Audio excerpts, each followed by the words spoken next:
बिस्मिल्लाहिर्रहमानिर्रहीम। अस्सलाम वालेकुम। मकान मैनेजर के ऑफिशियल चैनल से मैं हूं आमिर रज़ा, मेरा साथ देंगे शाहिद रज़ा और आप देख रहे हैं प्रोग्राम कानून मैनेजर। व्यूअर्स, कानून दादरसी मुख्तस के हवाले से हमारे गुज़िश्ता प्रोग्राम आपने यकीनन फॉलो किए होंगे, उनको देखा होगा। उम्मीद है और आपके फीडबैक से भी यही वाज़ेह हो रहा है कि आपको पसंद आ रहे हैं। आज का प्रोग्राम भी बड़ा दिलचस्प है, बड़े ज़बरदस्त सवाल हैं जो आम तौर पर हमारे मुशाहदे में नहीं आते। शाह साहब ये बताइए, सवाल बड़ा मज़ेदार सा है, आम रूटीन से हटके है। अगर दो लोगों के माबैन एक एग्रीमेंट हुआ और उन दो में से एक शख्स ऐसा है, वो कोई पेंटर है, कोई सिंगर है, ठीक है, जिसमें उसकी ज़ाती सलाहियतों का अमल दखल है, पैसे का या किसी कमोडिटी का या किसी प्रोडक्ट का नहीं है, तो क्या ऐसी सूरत हाल में अगर कोई नाराज़ कर देता है, कोई गाना गाने से, कोई पेंटिंग करके देने से, या कोई और उसका कोई भी अगर उसका कोई फ़न है, तो क्या उस सूरत में कोर्ट से तामील मुख्तस की डिग्री हासिल की जा सकती है या नहीं? बिस्मिल्लाहिर्रहमानिर्रहीम। देखें, लॉ में वाज़े तौर पे है कि ऐसा मुआहदा जो डिपेंडेंट हो पर्सनल क्वालिफ़िकेशन या वोल्यूशन या उसकी मर्ज़ी पे, ज़ाती उसकी सलाहियत या उसकी मर्ज़ी पे मुनहसर हो, आप उसकी तामील मुख्तस नहीं ले सकते और लेनी भी नहीं चाहिए। मिसाल के तौर पर जैसे आपने कहा, एक पेंटर है, आप उससे मुआहदा कर लेते हैं कि ये मेरे लिए ये पेंटिंग बनाएगा और उसको मैं इतने पैसे दूंगा, वो नहीं करता, तो आप उससे क्या बनवाएंगे?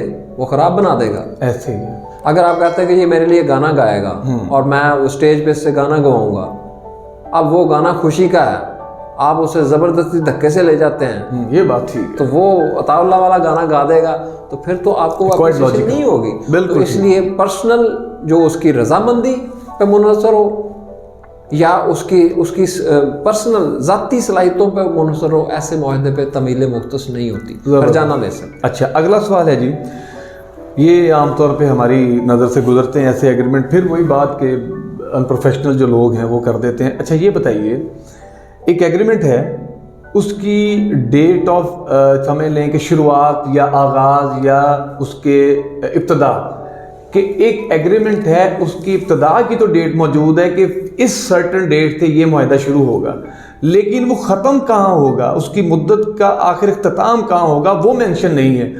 उसमें क्या होगा? कोर्ट क्या उस पर तामील मुख्तस की डिग्री जारी कर सकती है? देखें, ये हमारे माशरे का कसूर है। हमारे माशरे में शुरुआत को तो देखा जाता है, इख्तिताम को तो सोचा ही नहीं जाता। हम अपनी ज़िंदगी के इख्तिताम को भी नहीं सोचते। शादी के वक़्त भी तलाक़ के बारे में सोचना नहूसत करार दे दिया गया है। इसी तरह से कारोबार मुआहदा शुरू करके, अगर कोई कारोबार का मुआहदा है, उसको शुरू करने के, उसके ख़त्म करने को भी नहूसत करार दे के या सोच के उसको डिस्कस ही नहीं करते। वो कहते हैं कि जी आज हमारे हालात अगर एक दूसरे के साथ बिल्कुल ऐसे हैं तो ये ताहयात ऐसे ही रहेंगे। ऐसा मुमकिन नहीं है, इख्तिलाफात हो जाते हैं, और इसलिए उसको शुरू करके उसको ख़त्म करने का लाजमी लिखें कि ये ख़त्म कब होगा। उसको सोच ज़रूर लें कि ये इख्तिताम इसका इस तरह से होगा। हाँ, अगर आपके ताल्लुकात मिसाली रहते हैं तो ये दोबारा कर लें, उसी चीज़ को दोबारा से कर लें, आप दोबारा उसको रिन्यू कर लें, एक्सटेंड कर लें, उसमें एक्सटेंशन का जिक्र कर दें। अगर आपने किसी मुआहदे में ये लिखा है, अगर मेरा आपसे मुआहदा होता है कि हमारी पार्टनरशिप होगी और वो 1 जनवरी 2022 को शुरू होगी, अब हमने ये नहीं लिखा कि वो ख़त्म कब होगी, तो इसको कानून ये कहता है, पार्टनरशिप एक्ट भी यही कहता है, कॉन्ट्रैक्ट एक्ट भी यही कहता है, उसमें ये कहता है कि फिर ये एट विल हो गया कि दोनों में से जिसका जब मर्जी इसको ख़त्म कर दे। अब 1 जनवरी 2022 को हमने ये मुआहदा कर लिया और उसमें स्टार्ट डेट लिख दी, एंड डेट नहीं लिखी।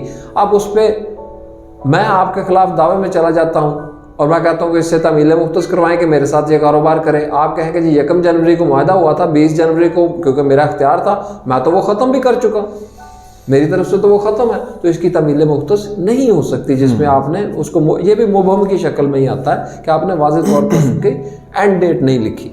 बिल्कुल ठीक। अच्छा ये बताइएगा कि अगर कोई शख्स किसी ख़ास प्रॉपर्टी का मुख्तार ख़ास है और प्रॉपर्टी के मालिक ने उसको सिर्फ इख्तियार दिया था जी कि आप इसकी मेंटेनेंस कर सकते हैं, इसकी सफाई सुथराई देख सकते हैं, इसका पोजेशन रिटेन कर सकते हैं, और वो उससे बढ़कर किसी को लीज पे, रेंट पे दे देता है। इसी तरह से मुख्तार ख़ास को सिर्फ ये कहा गया कि आप इसको रेंट आउट कर सकते हैं और इसकी मेंटेनेंस को देख सकते हैं, और वो उसको फरोख्त करने पे चल पड़े।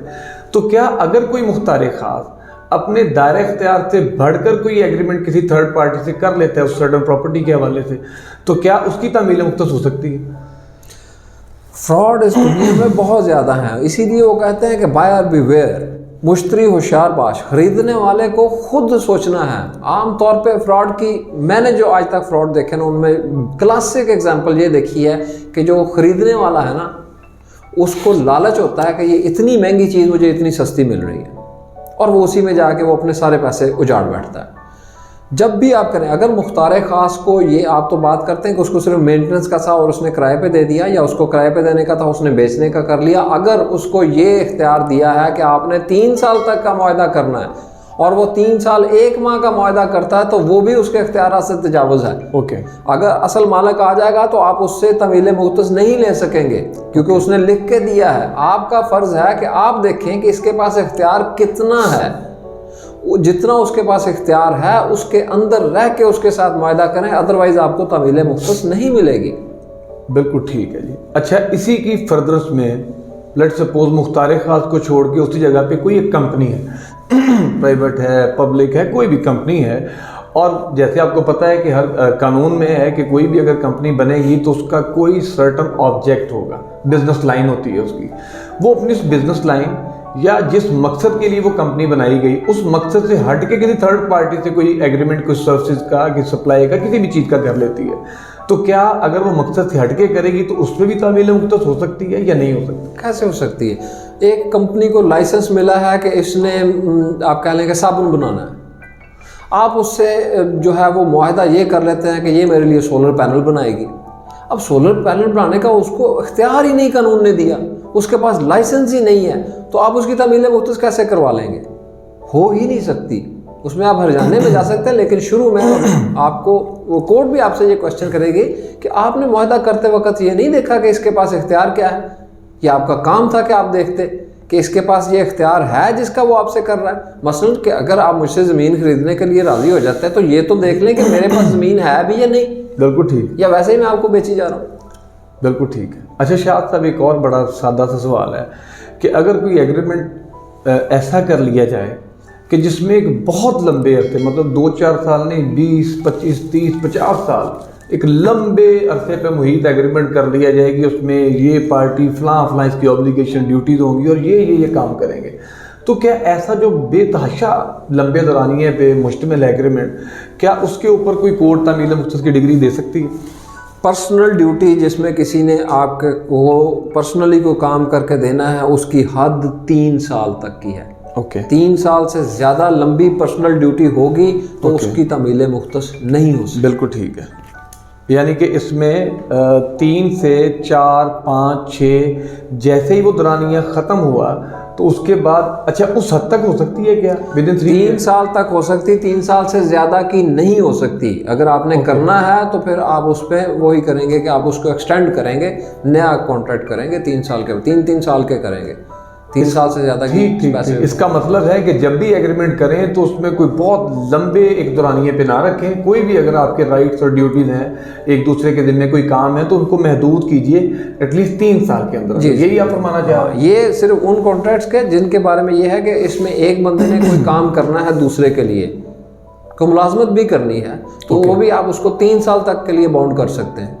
ओके। कि ये मेरे पास 3 साल तक, मसलन आपने उसके ऊपर इन्वेस्टमेंट की, उसकी ट्रेनिंग करवाई, उसको सारा कुछ किया, सारा कुछ कर लिया, आपने उसको अपने पास रख लिया। आप उसके ऊपर कहते हैं कि क्योंकि मैंने तुम पे इन्वेस्टमेंट की है, ट्रेनिंग करवाई है, सारा कुछ किया है, आपको पे भी दे रहा हूँ और शुरू में आपको ट्रेनिंग की भी पे दे रहा हूँ, जो भी है, तो आप उससे 3 साल तक का मुआहदा करेंगे कि 3 साल तक आप मुझे नहीं छोड़ के जाओगे।